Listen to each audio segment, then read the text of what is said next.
Hello friends, welcome back to our channel. ఈరోజు ఈ వీడియోలో మనం ఆంధ్రప్రదేశ్ రీఆర్గనైజేషన్ యాక్ట్లో భాగంగా పార్ట్ 6 సంబంధించి సెక్షన్ 47 నుంచి 67 అంటే దాదాపుగా 21 సెక్షన్లో మనం చూడబోతున్నాం. ఈ ఈ లెసన్లోకి ఈ టాపిక్లోకి వెళ్ళే ముందు మీ అందరికీ ఏంటంటే చిన్న రిక్వెస్ట్ ఏంటంటే దిస్ టాపిక్ ఏదైతే ఉందో ఆంధ్రప్రదేశ్ పునర్విభజన చట్టం 2014 అనేటువంటి టాపిక్ చాలా ఇంపార్టెంట్ టాపిక్. అన్ని కాంపిటేటివ్ ఎగ్జామ్స్లో గ్రూప్స్ కానివ్వండి, రిక్రూట్మెంట్స్, ఎనీ రిక్రూట్మెంట్ ఎక్కడైతే స్టాండర్డ్ జీకే మనకు ఉందో అక్కడ తప్పకుండా ఈ టాపిక్ని మెన్షన్ చేయకుండా మనకి ఎగ్జామ్ ఉండదు. కాబట్టి ఈ టాపిక్ సంబంధించి మనం ఆల్రెడీ కొన్ని వీడియోస్ చేసాం. అవన్నీ కూడా డిస్క్రిప్షన్లో లింకులు ఉంటాయి. 1, 2, 3 పార్ట్ ఉంటాయి. వాటన్నింటినీ మీరు రిఫర్ చేస్తే వీటిలోంచే మనకి మంచి ఇంపార్టెంట్ పాయింట్స్ మనకి వచ్చే అవకాశాలు ఉన్నాయి. ఈ నోట్స్ని మీరు జాగ్రత్తగా పాయింట్ బై పాయింట్ రాసుకోండి. చక్కగా అది ఎగ్జామినేషన్ ముందు మనం ఆ నోట్స్ని రిఫర్ చేసుకుంటే ఉపయోగపడుతుంది. ఈ ఈ వీడియో స్పీడ్గా ఉంటే పాజ్ పెట్టుకుని జాగ్రత్తగా నోట్ చేసుకోండి.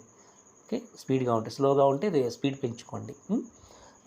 Let's enter into hour today's topic. So ఈ టాపిక్లో భాగంగా మనం ఇందాక చెప్పుకున్నట్టు ఈ సెక్షన్ 47 ఏదైతే ఉందో ఫస్ట్ ఈ సెక్షన్ చూద్దాం. ఈ భాగం దేనికి వర్తిస్తుందంటే సెక్షన్ 47(1)లో నిబంధనలు నియమిత తేదీకి ముందు ఉమ్మడి ఆంధ్రప్రదేశ్ రాష్ట్రానికి చెందిన ఆస్తులు అప్పుల పంపకానికి సంబంధించిన వివరాలన్నీ కూడా 47(1) చెప్తుంది. 47(2) ఏం చెప్తుందంటే ఉమ్మడి ఆంధ్రప్రదేశ్ రాష్ట్రం తీసుకున్న నిర్ణయాల వల్ల కలిగే ప్రయోజనాలు, నష్టాలకు సంబంధించి రెండు రాష్ట్రాలు కూడా కట్టుబడి ఉండాలి. ఎప్పుడు? విభజన తర్వాత.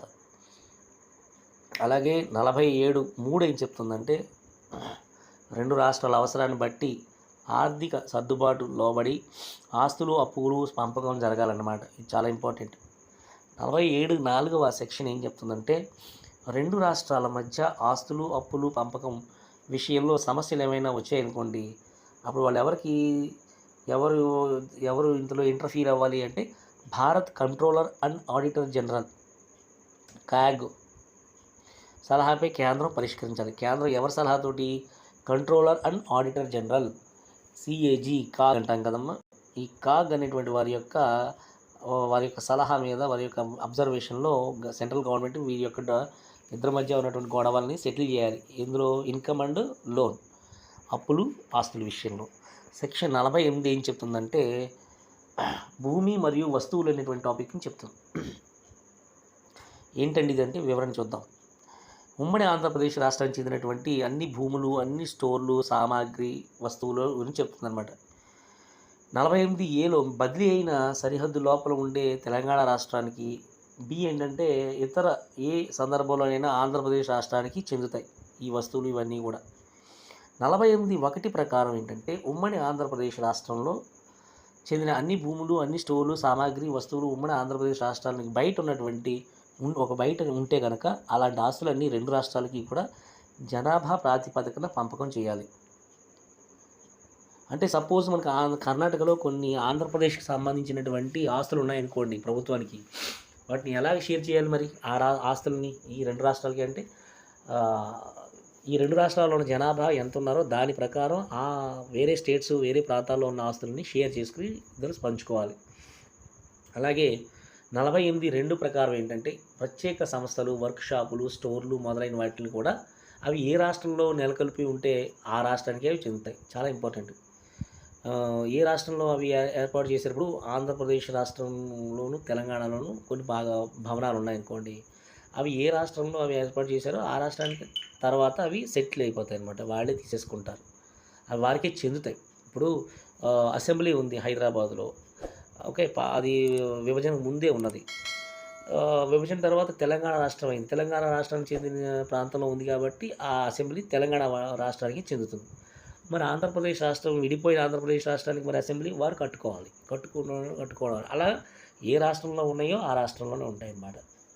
అలాగే విడిపోయిన ఆంధ్ర రాష్ట్రంలో ఏమైనా బిల్డింగ్స్ ఉన్నాయనుకోండి, అవి ఆంధ్ర రాష్ట్రానికి చెందుతాయి. అలాగే సెక్షన్ 48(3) ఏం చెప్తుందంటే ఉమ్మడి ఆంధ్రప్రదేశ్ రాష్ట్రం అంతా అధికార పరిధి కలిగిన సచివాలయ శాఖాధిపతులను బట్వాడా చేయాలన్నమాట. సెక్షన్ 49 ఏం చెప్తుంది? ఖజానా మరియు బ్యాంకు నిల్వలు, ఓకే, ట్రెజరీ.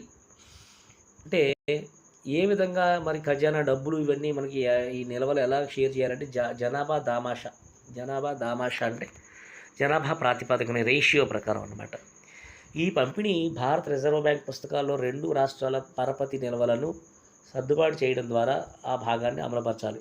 అంతేగాని ట్రెజరీ ద్వారా కానీ నగదు బదిలీ చేయకూడదు. ట్రెజరీ ద్వారా చేయకూడదు, ఆర్బీఐ ద్వారా చేయాలి. ఓకేనా. నెక్స్ట్ సెక్షన్ 50 ఏం చెప్తుందంటే పన్ను బకాయిలు.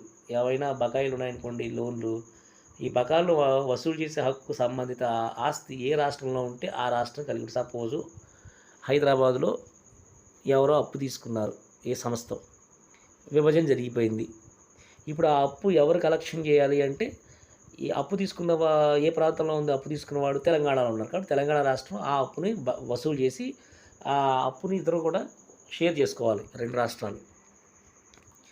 సెక్షన్ 51 ఏం చెప్తుంది? రుణాలు అడ్వాన్సులు తిరిగి రాబట్టే హక్కు అనమాట. చెప్పేకున్నాం కదా ఇందాక మనం, ఏమైనా లోను అంటే అవన్నీ రికవర్ చేయవలసిన హక్కు. 51లో ఒకటి ఏం చెప్తుంది? రుణాలు అడ్వాన్సులు పొందిన సంస్థలు ఏ రాష్ట్రంలో ఉంటే ఆ రాష్ట్రం సంబంధిత రుణాలు అడ్వాన్సులు తిరిగి రాబట్టే హక్కు కలిగి ఉంటుంది, చెప్పుకున్నాం. 51(2)లో ఏం చెప్తున్నారంటే ఒకవేళ రుణాలు అడ్వాన్సులు పొందిన సంస్థలు ఉమ్మడి ఆంధ్రప్రదేశ్ వెలుపల ఉంటే వాటిని వసూలు చేసే హక్కు ఆంధ్రప్రదేశ్ కలిగి ఉంటుంది. సపోజ్ ఉమ్మడి రాష్ట్రంలో ఉన్నప్పుడు ఎవరో అప్పు తీసుకున్నారు కర్ణాటకలోనూ తమిళనాడులోనూ, అవి ఎక్కడున్నాయి? ఉమ్మడి ఆంధ్రప్రదేశ్ రాష్ట్రం బయట ఉన్నాయి. అలాంటి వాటిని వసూలు చేయాల్సిన బాధ్యత ఎవరిది? తెలంగాణ రాష్ట్రంది కాదు, ఆంధ్రప్రదేశ్ రాష్ట్రానికి ఉంటుంది హక్కు అని చెప్తుంది 51(2). ఆ విధంగా ఆంధ్రప్రదేశ్ వసూలు చేసిన రుణాలు అడ్వాన్సులు జనాభా ప్రాతిపదికన మళ్ళీ 2 రాష్ట్రాలు పంచుకోవాలి. కలెక్షన్ అయితే ఆంధ్రప్రదేశ్ చేసింది, కలెక్షన్ చేశాను కదా అని నా దగ్గర నుంచి చేసుకుంటాను అంటే కుదరదు. ఈ కలెక్షన్ చేయాల్సిన బాధ్యత ఆంధ్రప్రదేశ్ది. కానీ ఆ వచ్చిన కలెక్షన్, ఆ లోన్లు ఏవైతే రికవర్ చేశారో అని 2 రాష్ట్రాలు జనాభా రేషియోలో వాళ్ళు మళ్ళీ షేర్ చేసేసుకోవాలి, డిస్ట్రిబ్యూట్ చేసుకోవాలి. నెక్స్ట్ సెక్షన్ 52 ఏం చెప్తుందంటే కొన్ని నిధులలో పెట్టుబడులు షరతులు అనేటువంటి పాయింట్స్ చెప్తుంది. 53 ఏం చెప్తుంది? రాష్ట్ర ప్రభుత్వ సంస్థలు ఆస్తులు అప్పుల గురించి చెప్తుంది. పంపిణీ ప్రాతిపదిక ఏంటి చెప్తుంటే స్థానిక సంస్థల ఆస్తులు అప్పులు అవి ఉన్న రాష్ట్రానికి చెందుతాయి. అర్థమైందా? అది అలాగే అంతర్రాష్ట్ర హోదా కలిగినటువంటి సంస్థల ప్రధాన కార్యాలయాలను కూడా జనాభా ప్రాతిపదికన పంపించాలి. రాష్ట్రం లోపల ఉన్నటువంటి సంస్థలు ఉన్నాయనుకోండి, ఆ ప్రధాన హెడ్ ఆఫీసులు ఉంటాయి, ఆ హెడ్ ఆఫీసుల్ని జనాభా ప్రాతిపదికన వాటిని పంచాలన్నమాట. సెక్షన్ 54 ఏం చెప్తుంది? ప్రజా రుణం లోన్స్ వివరణ. జనాభా దామాషా ప్రకారం 2 రాష్ట్రాల మధ్య పంపకం జరగాలి. ఓకేనా. ప్రజల యొక్క లోన్లు ఏమైనా ఉంటాయి. 55 స్వల్పకాలిక రుణం టెంపరీ లోన్స్. ఇదేంటంటే స్వల్పకాలిక రుణాలు అంటే మైక్రో ఫైనాన్సెస్ అన్నమాట.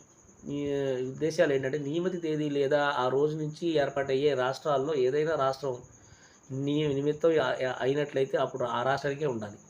ఏదైనా ఇతర సందర్భాలలో దాన్ని జనాభా ప్రాతిపదికన పంచాలన్నమాట.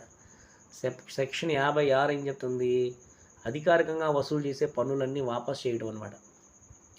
నియమిత తేదీ నాటికి ఉమ్మడి ఆంధ్రప్రదేశ్ అధికంగా వసూలు చేసిన పన్నులను 2 రాష్ట్రాల మధ్య జనాభా ప్రాతిపదికన పంచాలి.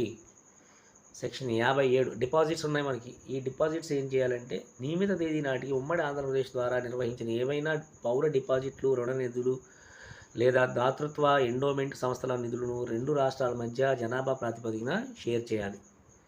సెక్షన్ 58 భవిష్య నిధి. ఈ భవిష్య నిధి ఏంటంటే నియమిత తేదీ నుండి నాటికి సర్వీసులో ఉన్న ఒక ప్రభుత్వ ఉద్యోగిని శాశ్వతంగా ఏ రాష్ట్రానికి కేటాయిస్తారో భవిష్య ఖాతా నిధి విషయంలో ఆ రోజు నుంచి ఉత్తరాధికారం పొందిన రాష్ట్రం బాధ్యత వహించాలి.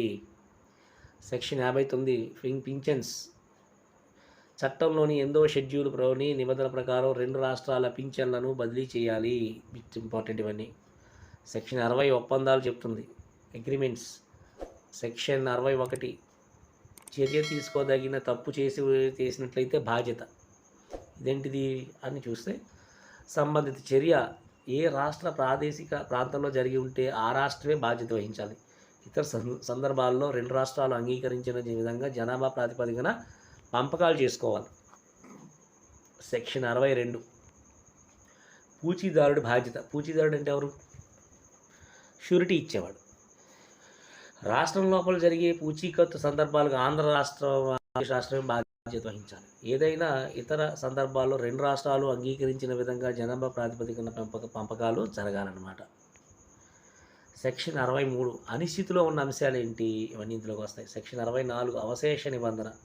సెక్షన్ 65 ఆస్తుల పంపకం లేదా పంపకం చేయవలసిన బాధ్యతలన్నమాట. సెక్షన్ 66 కొన్ని సందర్భాల్లో కేటాయింపు లేదా సర్దుబాటు చేయడంలో కేంద్ర ప్రభుత్వానికి అధికారాలు ఉంటాయి. సెక్షన్ 67 సంచిత నిధిపై ఛార్జీ వేసే కొన్ని వ్యయాలు. సంచిత నిధి అంటే మనకి కొంత స్టోరేజ్ అమౌంట్ అనమాట.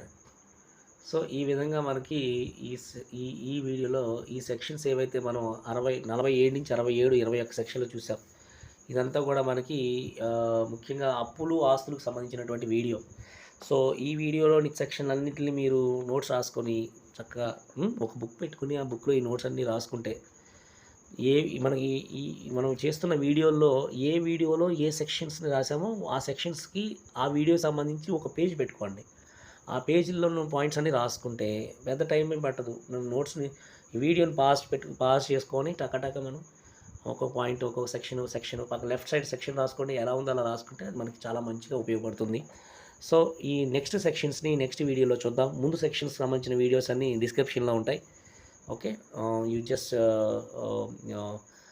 subscribe to our channel and press the bell icon and share to your friends.